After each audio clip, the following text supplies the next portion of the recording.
Hello everybody, back again. Today we're in the beautiful town of Salford. Just a little bit past the site of the former Salford train station. It would have been right up the hill over there.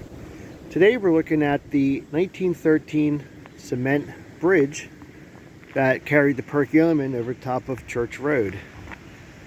And of course there's traffic. It's amazing how you would never suspect how much traffic is in little places like this until you want to start building or doing something. Look at this. I've never seen 3 cars at one time coming at me like this. Oh yeah, yeah. So anyway, so this is Church Road ahead of me. That's the bridge that once carried the Perkiomen Railroad over top of Church Road.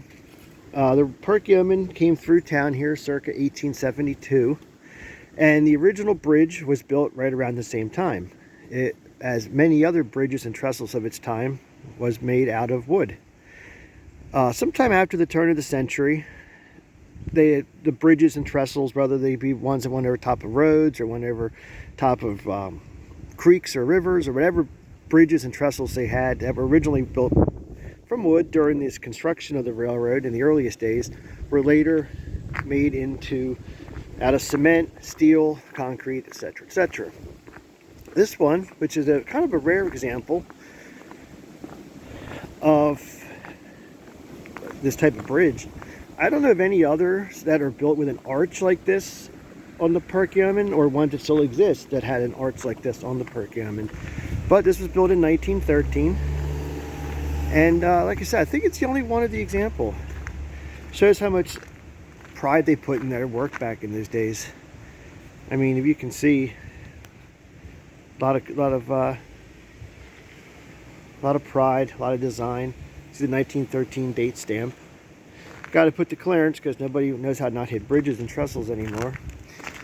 We had a little nice cement cross drain. I always like how it was kind of cut at an angle. So yeah, this was, like I said, originally constructed out of wood, and then in 1913 it was made out of cement. And I have a book here which was donated to our historical society, called Images of Old Salford. Very good book. If you're into this area in Salford, I would recommend it.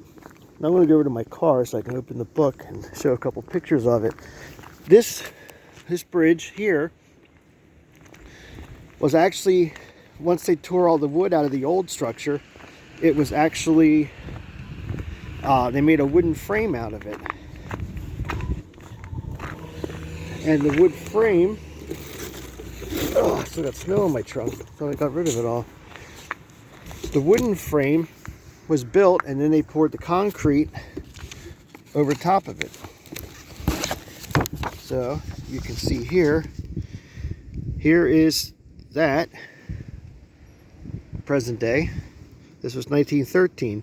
You can see how they made a wooden structure, and they mixed up the cement, and they poured the cement into the wooden forms to form the bridge.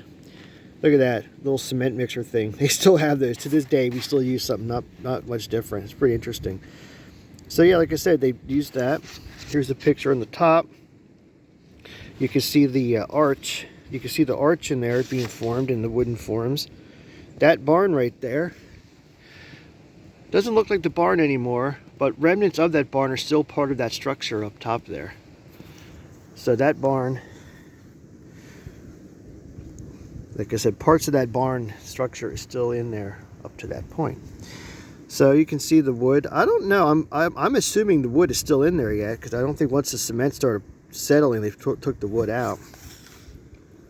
And here you can see a picture of 1913 after its completion.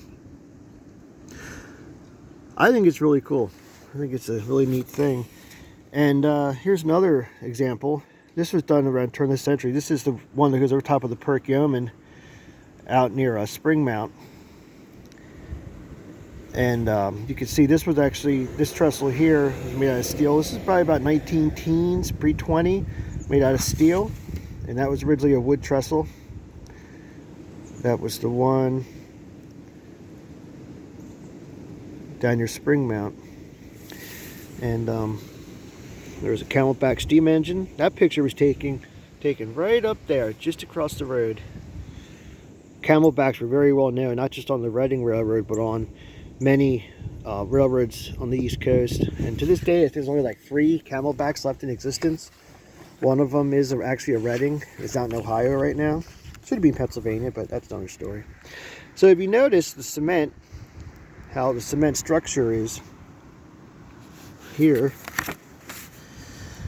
there's a date stamp, often called date stones, which is proper terminology. Again, that's the book.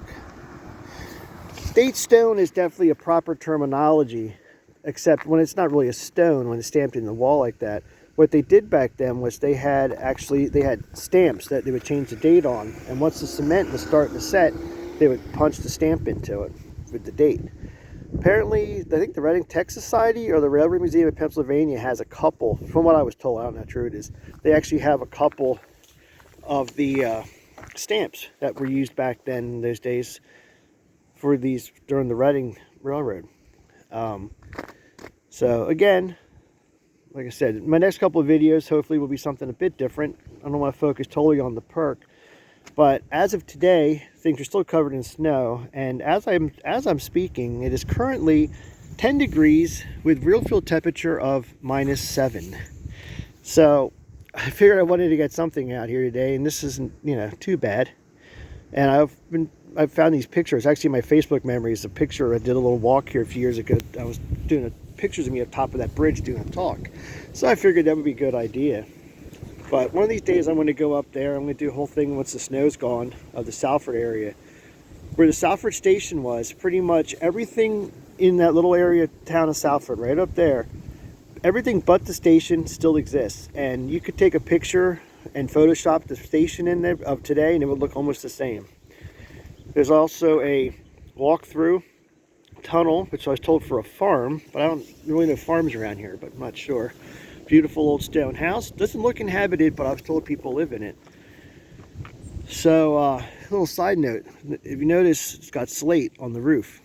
A lot of houses in the time that were located near railroad tracks, you see old houses. I mean, it was a common form of roofing anyway, but most of the old houses you see that still exist that are along old railroads will have slate roofs. That's because during the steam engine days, that would keep the hot embers from falling on the roof and starting their house on fire. So again, I'm here in Salford, and one of the videos, there's a lot to see up here, a lot to talk about up that way. I'm going to do a video someday when it's a little warmer and the snow's gone. But I just figured I would show this rare example. Yeah, I can't even talk right. I think my lips are freezing. This rare example of a Reading bridge. As far as I know, there were no others of this arch-shaped structure on the Perkiomen, and I'm almost certain there's none that still exists. I know the Perkiomen pretty well, and I would be safe to say this was the only one. So anyway, I'm going to keep this kind of short, and it's going to say goodbye from this beautiful -7 real field day, and I'll talk to y'all later.